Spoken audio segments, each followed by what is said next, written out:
Have you ever walked into a massive university library and just been blown away by the sheer scale of it all? I mean, tens of thousands of books, journals, digital resources, all serving thousands of people. It honestly feels like magic. But behind the scenes, there's this powerful digital system running the entire show. Well, today, we're going to pull back the curtain on that system. Okay, so let's just frame the problem. Think about this for a second. How on earth does a single library manage a collection of over 85,000 books for a community of 2,000 people? How do they track what's checked out, what's overdue, and where to find that one specific book you desperately need for a paper that's due tomorrow?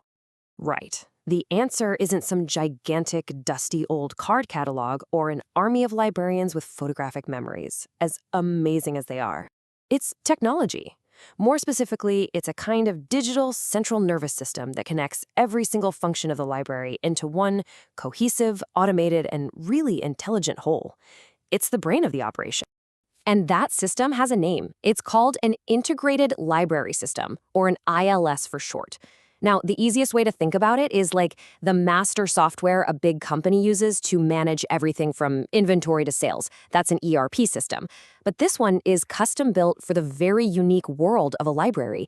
It's the single digital hub that handles a book's entire journey, from the second it's ordered to the moment you check it out. So, what does this digital brain actually do? Well, it manages the whole life cycle of information. It starts with acquisition. That's just a fancy term for ordering new books and materials. Next up is cataloging, where every single item gets its own unique digital fingerprint, so to speak. Circulation is what you see at the front desk, checking things in and out. The system also handles serials, like magazines and academic journals, and patron management, which is basically your library account. And, maybe most importantly for you, it runs the OPAC. That's the online public catalog you use to search for stuff. The key is all of these modules talk to each other seamlessly. Now, you can imagine the commercial versions of these systems can be incredibly expensive. And that's where our story gets really interesting, because we're going to focus on a true game changer, an open source engine called Koha. The two most important words here are free and open source.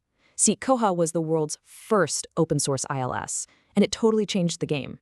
It means any library anywhere in the world can download, use, and even modify the software for free. This is a massive deal. We're talking about saving institutions tens, even hundreds of thousands of dollars in licensing fees, money that can go right back into buying more books or offering better services. It's a powerful, community-driven system that's been growing and evolving since 1999. And to see its impact, let's just look at a quick timeline from Bangladesh. Library automation itself isn't brand new. Dhaka University had some early software way back in 1998. But watch the shift here. In 2010, BRAC University adopts the open source Koha. Pretty soon after, other universities are integrating advanced tech like RFID with their systems. And by 2015, major institutions like the International Islamic University in Chittagong are successfully running on Koha. This really sets the stage for our case study. So let's see how this all plays out in the real world. We're going to zoom right in on a specific case study to see Koha in action. Our story is grounded in Chittagong, which is the commercial capital and second largest city in Bangladesh. Researchers there took a really close look at 5 different university libraries, 2 public and 3 private, to see exactly how they were using Koha to serve their students and faculty. And the scale is right back where we started. Remember that number? Just one of those libraries, the International Islamic University Chittagong, or IIUC, holds over 85,000 books. But it's not just about the raw volume. Within that massive collection are 16,500 unique titles. That represents a huge diversity of knowledge and academic fields. And all of this is for a community of 2,000 patrons. We're talking students, researchers, and professors who rely on this system to navigate that sea of information every single day. This chart really puts the scale into perspective, doesn't it? You can see IIUC over on the left just towering with its massive collection. But look at the others. QETO with over 52,000 books and Premier University with over 21,000. These are all major operations that absolutely depend on a powerful, reliable system to keep them running smoothly. Okay, so here's the crucial part. What features are they actually using? This table gives us a fantastic snapshot. Look at those top 3 rows: circulation, the online catalog, and patron management. Every single one of these libraries has those fundamentals locked down. That's the foundation. But then you start to see the variation. 3 of them are using barcode printing. Only 1 has implemented more advanced tech like RFID, and nobody has adopted SMS alerts just yet. This tells a really interesting story. Koha is incredibly powerful, but implementation happens in stages, based on each library's resources and specific needs. So this case study is a really powerful example of success. Let's zoom back out for a minute and think about what this means for the future. This is the key question, right? Seeing this work so well in Chattagram, what are the core ingredients needed to replicate this success?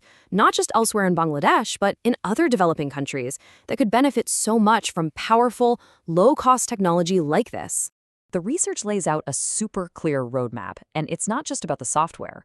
First, you need the infrastructure. The basic ICT facilities have to be there. Then you need the right people, skilled professionals who can run and maintain it all. Crucially, you need buy-in from the top, real support from university leadership, and, of course, a dedicated budget. Because at the end of the day, the tech is just a tool. You still need strong collections of books and regular training to make it all truly work. It's a completely holistic approach. And the momentum is clearly real. The researchers conclude with this powerful statement. The interest of Koha and other modern library technologies among library professionals and library users in Bangladesh is increasing day by day. This isn't just some niche experiment anymore, it's a growing movement. And that brings us to our final thought for today. We've seen how a free, open-source tool can totally revolutionize something as fundamental and complex as a university library.